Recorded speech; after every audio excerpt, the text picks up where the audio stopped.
Hi hello welcome to smiley stories. ఈరోజు నా పెళ్ళి. నేను చాలా సంతోషంగా ఉన్నాను. ఒక పక్క పెళ్ళి హడావిడి జరుగుతూనే ఉంది, మరో పక్క బ్యూటీషియన్ నన్ను అందంగా రెడీ చేస్తుంది. నేను మా నాన్నకి ఒక్కగానొక్క కూతుర్ని. నన్ను చాలా గారాబంగా పెంచారు. నేను ఏది అడిగినా కాదనుకుంటా తీసిచ్చేవారు. అలాగని నాకు ఏ రోజు హద్దులు పెట్టలేదు. నువ్వు ఇలా ఉండాలి, ఇలా ఉండకూడదు అని చెప్పలేదు. నాకు నచ్చినట్టు నన్ను ఉండనిచ్చారు. కానీ నేను ఏ రోజు వాళ్ళకి నచ్చని విధంగా నడుచుకోలేదు. ప్రేమ గీమ అని ఏమీ పెట్టుకోకుండా అమ్మ నాన్న చూసిన సంబంధంకి ఓకే చెప్పాను. పెళ్ళి కొడుకు కూడా తెలియనివాడు కాదు. మా నాన్న వాళ్ళ ఫ్రెండ్ కొడుకు. ఒక 2-3 టైమ్స్ కలిశాను. అంతకు మించి అతనితో ఎప్పుడూ మాట్లాడలేదు. నాన్న అతని ఫోటో తెచ్చి, నీకు ఇతను కరెక్ట్, ఇతన్నిచ్చి నీకు పెళ్లి చేస్తే నువ్వు లైఫ్ లాంగ్ హ్యాపీగా ఉంటావు, నిన్ను వాళ్ళు చాలా బాగా చూసుకుంటారు అని చెప్పాడు. నేను కూడా సరే నాన్న, మీ ఇష్టం, మీకు ఎలా నచ్చితే అలా చేయండి అని చెప్పాను. తరువాత వారం రోజులకి నాకు తనకు ఎంగేజ్మెంట్ జరిగింది. అప్పుడు కూడా నేను తనతో సరిగ్గా మాట్లాడలేదు.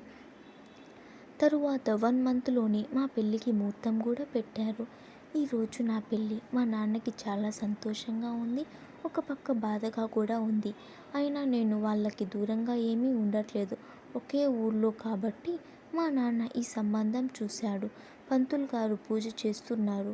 ఇంకా ముహూర్త సమయం అయ్యింది అని చెప్పగానే పెళ్లి కొడుకు నా మెడలో తాళి కడుతూ ఉండగా ఎవరో ఒకతను వచ్చి తనని పక్కకు నెట్టి అతను నా మెడలో 3 ముళ్ళు వేశారు. ఇదంతా ఒక క్షణంలో జరిగిపోయింది. అదంతా చూస్తున్నానే కానీ కొంచెం కూడా స్పందించలేకపోయాను.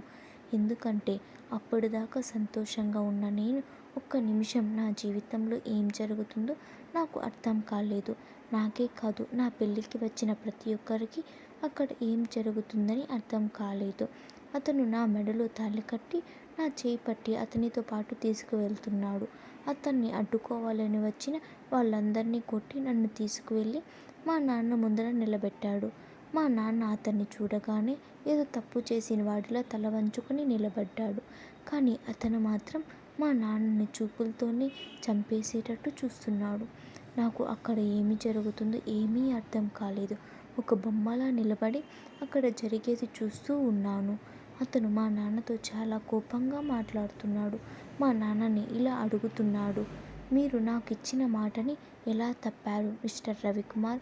మీరు మీ కూతురిని నాకిచ్చి పెళ్లి చేస్తానని మాట ఇచ్చారు కదా, ఇచ్చిన మాట అంత తేలిగ్గా మర్చిపోతారా అని గంభీరమైన గొంతుతో నాన్నని అడిగాడు. మా నాన్న దగ్గర అతని ప్రశ్నకు సమాధానం లేనట్టు అతని ముందర తల వంచుకొని నిలబడ్డాడు. నేను మా నాన్న దగ్గరకు వెళ్ళి, ఎవరు నాన్న ఇతను? ఇతనుకు మీరెందుకు మాట ఇచ్చారు? అయినా ఇతనికి మాటిస్తే నన్ను ఇంకొకరికిచ్చి ఎందుకు పెళ్లి చేస్తున్నారు అని అడిగాను. దానికి కూడా మా నాన్న దగ్గర నుంచి ఎలాంటి సమాధానం రాలేదు. చెప్పండి నాన్న, ఎందుకు ఇలా చేశారు? ఇప్పుడు నా జీవితం ఏంటి? ఇప్పుడు నేను ఇతనితో వెళ్ళాలా లేదా మీతోనే ఉండిపోవాలా అని అడిగాను.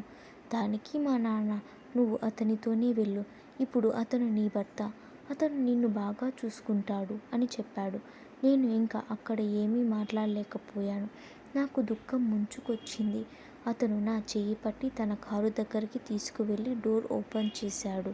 నేను ఏమీ మాట్లాడకుండా తల తిప్పి వెనక్కి ఒకసారి చూశాను. మా అమ్మ నన్ను చూస్తూ ఏడుస్తూ ఉంది. నేను వాళ్ళ వైపు ఒకసారి చూసి అతనితో పాటు కారులో కూర్చున్నాను.